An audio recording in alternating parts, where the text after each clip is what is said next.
Hello दोस्तों, स्वागत है आज सभी का आज के इस वीडियो में। आज के इस वीडियो में हम बात करेंगे एक इंटरेस्टिंग टॉपिक के ऊपर, और वो टॉपिक है two nation theory. Two nation theory यानी कि वो प्रिंसिपल या वो बेसिस जिसके ऊपर पाकिस्तान का जन्म हुआ। किसने ये टू नेशन थ्योरी सबसे पहले प्रपोज की? इसका इन्वेंटर कौन था? क्या टू नेशन थ्योरी सक्सेसफुल है आज की डेट में, या ये साउथ एशिया के हिस्ट्री में एक बिग ब्लंडर के नाम से याद रखी जाएगी? तो जानने के लिए देखिए ये पूरा वीडियो। दोस्तों, जब ब्रिटिश इंडिया के टाइम ब्रिटिश हुकूमत के खिलाफ प्रोटेस्ट हो रहे थे, आज़ादी का एक मूवमेंट चल रहा था भारत में, तो हिंदू और मुस्लिम कंधे से कंधा मिला के भारत की आज़ादी के लिए लड़ रहे थे। But all India Muslim league के कुछ नेता वो चाहते थे कि अगर भारत को अगर आज़ादी मिल गई, अगर कल को ब्रिटिश लोग ये डिसाइड कर लेते हैं कि वो भारत छोड़ के जा रहे हैं, क्योंकि उस टाइम सेकेंड वर्ल्ड वॉर चल रहा था, भारत को उन्होंने जितना चाहिए उतना लूट लिया था, अभी उनको कोई मतलब नहीं लग रहा था कि भारत में ज़्यादा देर रुके। तो ये बात बहुत सारे लोगों के दिमाग में पता चल चुकी थी कि जल्द से जल्द जो ब्रिटेन है वो भारत को छोड़ के वापस चला जाएगा, भारत को उसको इंडिपेंडेंस देके अपने हवाले छोड़ देगा। तो ऐसे में मुस्लिम लीग के कुछ नेता चाहते थे कि जो नॉर्थ वेस्ट यानी आज का जो पाकिस्तान है, उस टाइम वो नॉर्थ वेस्ट प्रोविंस था और उसके आजू बाजू के रीजन जो कि मुस्लिम डोमिनेटेड रीजन्स थे, उसको एक अलग कंट्री बनाने के फिराक में था। उनको लगता था कि कल को अगर ब्रिटिश चले गए तो यहाँ पे हिंदुओं का राज रहेगा, जिसमें मुस्लिम लोगों को इक्वल अपॉर्चुनिटीज नहीं मिलेगी, और इससे बेहतर है कि हम एक मुस्लिम डोमिनेटेड जहाँ पॉपुलेशन है उसका एक अलग कंट्री बनाएं और वहाँ पे हम लोग राज कर पाएंगे। तो एक सेल्फिश एटीट्यूड भी था इसके पीछे मुस्लिम लीग का, क्योंकि उनको खटक रहा था कि जो उस टाइम की नेशनल कांग्रेस थी, वो कांग्रेस की पॉपुलैरिटी बढ़ रही थी। उसमें जवाहरलाल नेहरू, महात्मा गांधी, वल्लभ भाई पटेल और खान अब्दुल गफार खान, ऐसे बहुत सारे लीडर थे, मौलाना अबुल कलाम आज़ाद। तो मुस्लिम लीग को डर था कि भाई हमें ये फ्यूचर में नेशनल कांग्रेस से लड़ना बहुत डिफिकल्ट हो जाएगा और सत्ता में हम लोग नहीं आ पाएंगे। सत्ता का मजा कांग्रेस के लोग ले लेंगे और कांग्रेस में मेजॉरिटी हिंदूज है। तो दोस्तों, जानने की कोशिश करते हैं कि ये किसने सबसे पहले टू नेशन थ्योरी का कॉन्सेप्ट या आइडिया सामने रखा। क्या मोहम्मद अली जिन्ना थे वो, या कोई और था? कुछ लोग मोहम्मद अली जिन्ना, उनकी भी एक स्टोरी है।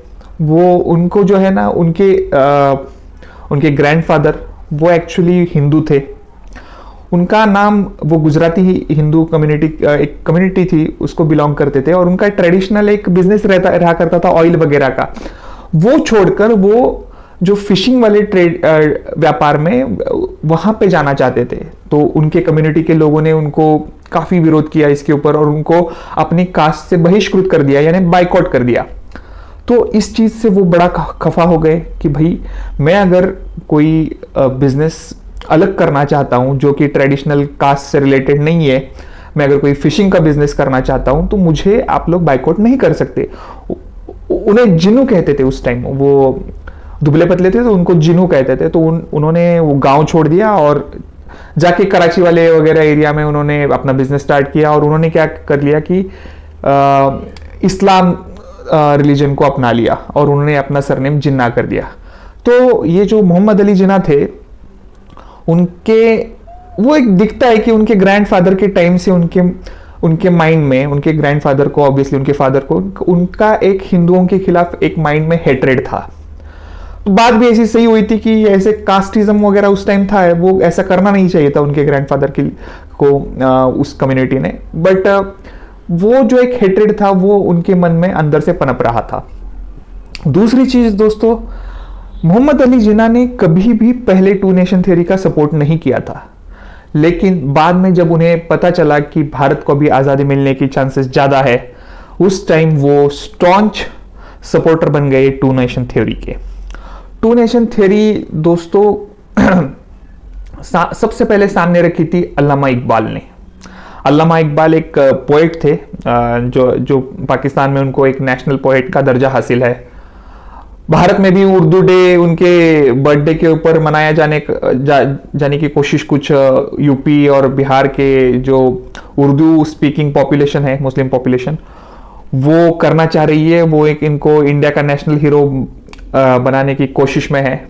बट वो अल्लामा इकबाल पहले थे आदमी जिन्होंने कहा कि भाई वो चाहते थे कि एक नॉर्थ वेस्ट में जो मुस्लिम डोमिनेटेड रीजन है वो उसका एक अलग से मुस्लिम नेशन बन जाए और हमें वो बाउंड्री में ऑपरेट करके एक कंट्री बनाना है जो कि स्पेसिफिकली मुसलमानों के लिए होगा।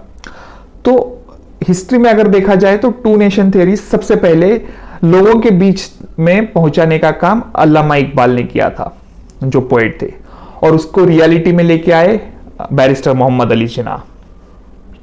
दोस्तों एक जरूरी बात मैं इसको बताना चाहता हूं कि क्या क्या दलील उस टाइम दी गई थी मुस्लिम लीग की तरफ से कि कैसे टू नेशन थ्योरी सही है। वो कहते थे कि भाई हम लोग यानी मुस्लिम लोग अगर पर्शिया चले जाते हैं, हम लोग अगर सऊदी चले जाते हैं, हम लोग तुर्की चले जाते हैं, तो वहाँ हमें अपनेपन का एहसास होता है। वहाँ हम लोग किसी के घर में भी जाते हैं तो खाने की चीज़ें, बैठने की चीज़ें, तौर तरीके, इसमें सिमिलैरिटीज़ है।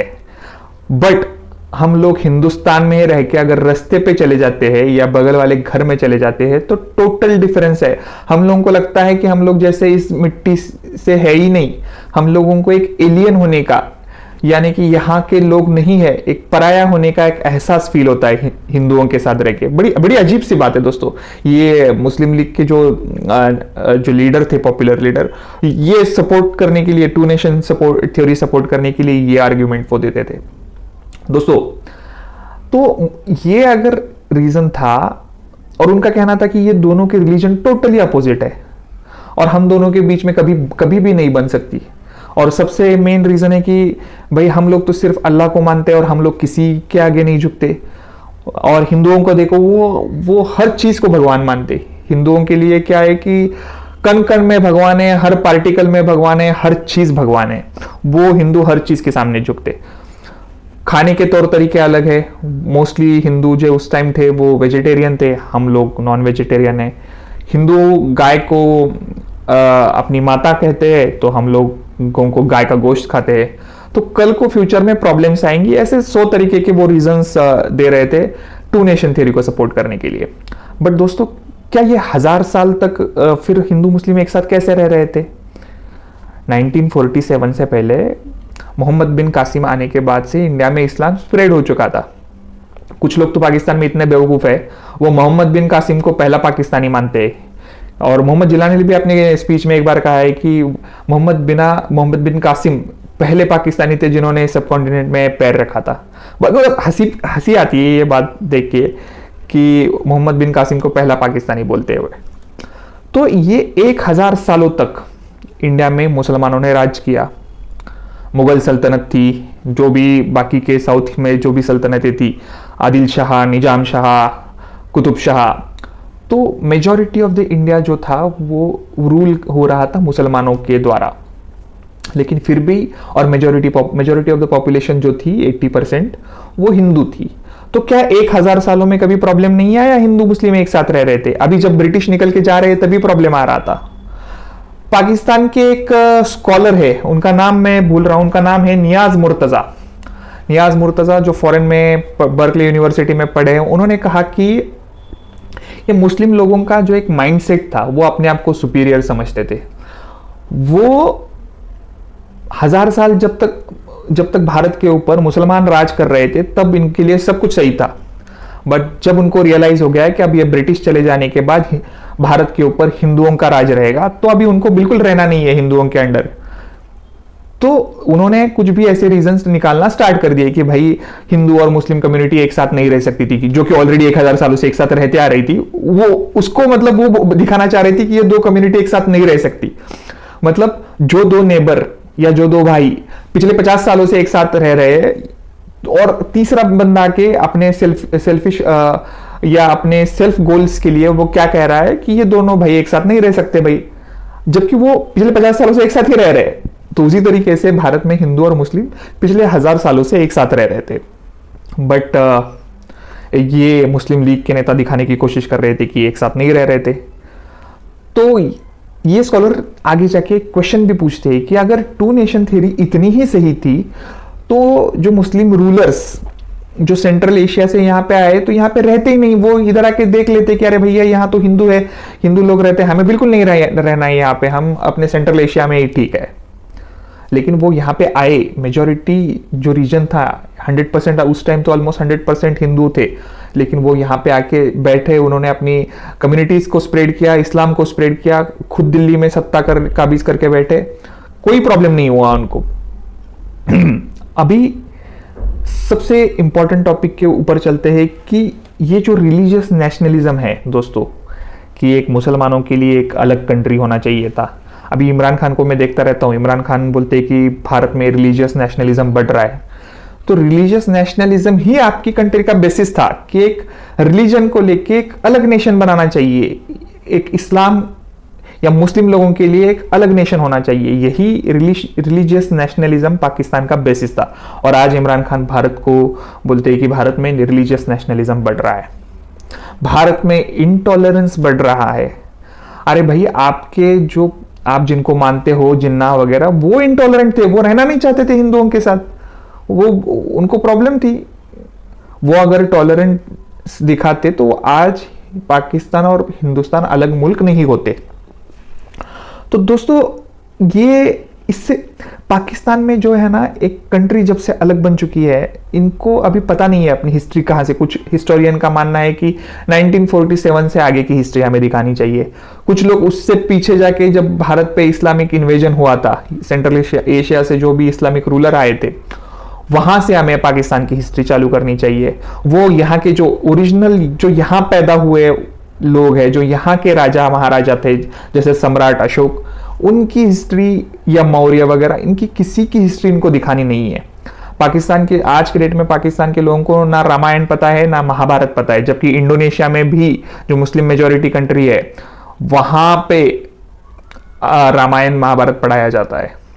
लेकिन जिस सिटी में, पाकिस्तान में लाहौर का नाम दोस्तों पता है कि लाहौर का नाम जो राम का बेटा लव और कुश था, उसमें से लव के नाम के ऊपर से लाहौर का नाम आ चुका है। लेकिन पाकिस्तानियों को आज के डेट में ये रामायण बिल्कुल पता नहीं, महाभारत बिल्कुल पता नहीं। उनको तुर्की का वो इर्तुगल का ड्रामा बहुत अच्छा लगता है, और पाकिस्तान के प्राइम मिनिस्टर भी बोलते कि सब लोगों को वो देखना चाहिए। तो बड़ी अजीब टाइप का ये नेशन तैयार हुआ था। आज के अगर पाकिस्तान देखते हैं ना दोस्तों, तो वहां का, पाकिस्तान का नेशनल लैंग्वेज उर्दू है, और वहां पे जितने भी प्रोविंसेस है, उनमें से किसी का भी लैंग्वेज उर्दू नहीं है। तो मतलब ये एक बोरो की गई हुई लैंग्वेज वहां पे इस्तेमाल की जा रही है। ये जो बेसिस था रिलीजियस नेशनलिज्म का, वो तो फेल हो चुका है। जब 1971 में बंगालियों ने अपने लिए अलग मुल्क ले लिया, आज भी बलोच लोग अलग मुल्क के लिए लड़ रहे हैं। दोस्तों, फिर ऐसा अगर करना ही है, अगर आपकी बात सही थी उस टाइम, तो ये भी बात आपको, उन लोगों की भी बात, जो बलूच लोग अपने लिए अलग कंट्री मांग रहे हैं, उनकी भी बात माननी चाहिए आपको। आपने बनाया था मुल्क कि भैया हिंदू और मुस्लिम एक साथ नहीं रह सकते, चलो ठीक है, फाइन, मुसलमानों के लिए अलग से कंट्री बन गई। अगर वहां पे अभी मुस्लिम भी है, उसमें भी शिया सुन्नी है, कल को अगर आप शिया जो कम्युनिटी पाकिस्तान में रहती है, भले ही वो कितने कम नंबर में रहती है, वो अलग से कंट्री मांग ले अपने लिए, तो आप दे दोगे उनको? क्योंकि आप अगर टू नेशन थ्योरी को जस्टिफाई कर रहे हो, तो ये भी लोग, उनका भी कहना जस्टिफाइड है कि भैया हम, अगर कोई कल को बलोच उठ के कहता है कि नहीं रहना हम लोगों को पंजाबियों के साथ, नहीं रहना हम लोगों को सिंधियों के साथ, सिंधी लोग बोलते हैं कि नहीं हम लोगों को आप अलग से सिंधु देश चाहिए, तो आपको भी इन लोगों की मांगे मांगोगे। ऐसा रहा तो मतलब पाकिस्तान बिल्कुल हजारों टुकड़े हो जाएंगे, पाकिस्तान या किसी भी कंट्री के हजारों टुकड़े हो जाएंगे। तो दोस्तों, और मुझे वो 11 अगस्त का मैं मोहम्मद अली जिन्ना का वो स्पीच देख के तो मैं हैरान हो जाता हूं। वो बोलते हैं कि एक तो कंट्री क्रिएट किया मुसलमानों के नाम के ऊपर, और बाद में बोल रहा है कि यहाँ पे जो भी नॉन मुस्लिम भी रहेंगे उनको इक्वल राइट्स रहेंगे। कैसे इक्वल राइट्स रहेंगे? आपके जो चीफ जस्टिस थे, ये हिंदू एक जस्टिस थे जो सुप्रीम कोर्ट में पाकिस्तान के, उनको पाकिस्तान के सुप्रीम कोर्ट का चीफ जस्टिस बिल्कुल नहीं होने दिया। और बोला गया है कि भाई इस्लामिक रिपब्लिक के सुप्रीम कोर्ट का एक नॉन इस्लामिक बंदा कैसे चीफ जस्टिस हो सकता है? क्या आज तक पाकिस्तान में कोई नॉन मुस्लिम प्रेसिडेंट बन पाया या कोई पावरफुल मिनिस्ट्री उसने ले लिया? नहीं ली। हमने देख लिया आपने अहमदियों के साथ क्या किया। कल को अगर अहमदी लोग बोलते हैं कि हमें अलग कंट्री चाहिए तो आप उनको दे दोगे क्या? तो दोस्तों ये एक फालतू टू नेशन थ्योरी थी जिसने सब कॉन्टिनेंट को डिवाइड करके रखा। और आप अगर थोड़ा डीपली उसमें सोचोगे तो टू नेशन थ्योरी क्या चाहती थी? टू नेशन थ्योरी ये चाहती थी कि जो भी मुसलमान है सब कॉन्टिनेंट में रहने वाले, वो एक कंट्री, उनकी एक कंट्री बन जाए, यानी कि एक कंट्री के अंडर आ जाए। बट इस टू नेशन थ्योरी ने क्या कर दिया?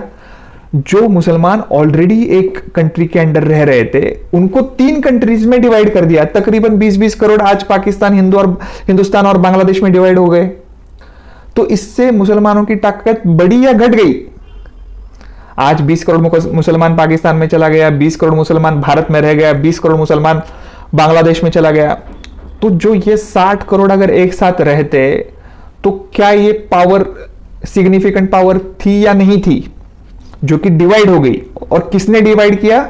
इस टू नेशन थ्योरी ने इसको डिवाइड कर दिया। तो दोस्तों ये टू नेशन थ्योरी, मैं इसको हिस्ट्री में एक ब्लंडर समझता हूं। फ्यूचर में पाकिस्तान के, मैं तो खुद मानता हूं कि कभी ना कभी तो एक दिन आएगा जब आने वाली जनरेशंस जब मैच्योर हो जाएंगी, तब ये दोनों कंट्रीज फिर से एक साथ आ जाएंगे। जैसे जर्मनी के 2 पार्ट हुए थे वो फिर से एक साथ आ गए, वैसे उसी तरीके से पाकिस्तान और हिंदुस्तान भी एक साथ आएंगे। हाँ, भले ही वो कंट्रीज अलग रहेंगी, कोई को फेडरल सिस्टम होगा जिसके तहत वो अंदर एक साथ आ जाएंगे और यूनियन बना पाएंगे, जिसमें भले ही पाकिस्तान का फ्लैग अलग रहेगा, भारत का फ्लैग अलग रहेगा, बट वो नाम के लिए रहेगा। जैसे यूरोप में ऑपरेट होता है, वहां पे आपको 2 कंट्रीज के बीच का फर्क बिल्कुल नहीं पता चलता। कोई भी बंदा उधर जाके जॉब करता है, रात को सोने के लिए इस कंट्री में आता है, किसी के रिलेटिव्स, वहां पे फ्री ट्रैवल और ट्रेड रहेगा। वो आने वाले वक्त में यहाँ पे रहना चाहिए। तो दोस्तों ये टू नेशन थ्योरी एक बिगेस्ट ब्लंडर थी साउथ एशिया की, और ये जो है ये इसकी वजह से भारत जो हमारा इंडिपेंडेंस से पहले एक हम सभी की एक कंट्री थी, जो आज की डेट में अगर एक साथ होते तो दुनिया पे ये राज करता मुल्क। क्योंकि आज के पाकिस्तान में बहुत सारे रिसोर्सेस है वहां पे, और ऐसी उपजाऊ जमीन जो पाकिस्तान के पंजाब में चली गई। जो सबसे बड़ा अभी कॉटन का एक्सपोर्ट करता है वो बांग्लादेश अलग हो गया। अगर आप इमेजिन करो ये तीनों कंट्रीज एक साथ रहती तो कितने पावरफुल कंट्री रहती भारत। आज चाइना वगैरह कुछ नहीं रहता, और आज तक दोनों कंट्रीज ने जितना ये न्यूक्लियर वेपन्स, बाकी S-400 राफेल, ये वो पाकिस्तानी बिजी है राफेल खरीदने में, भारत ले रहे हैं F-16, या उल्टा बोल चुका हूं मैंने, शायद भारत ले रहा है F-16 पाकिस्तान राफेल वगैरह। तो ये सब फालतू का पैसा वेस्ट जो हो रहा था ये वॉर के ऊपर, ये इसको रोका जा सकता था, इसको हम लोग गरीबों के लिए इस्तेमाल कर सकते थे। दोस्तों आशा करता हूं कि आने वाले टाइम में ये तीनों कंट्रीज फिर से कंधे से कंधा मिला के एक साथ रहे और आपस का झगड़ा भूल के फिर से एक साथ आ जाए। मिलते हैं अगले वीडियो में किसी ऐसे टॉपिक के साथ, तब तक के लिए गुड बाय।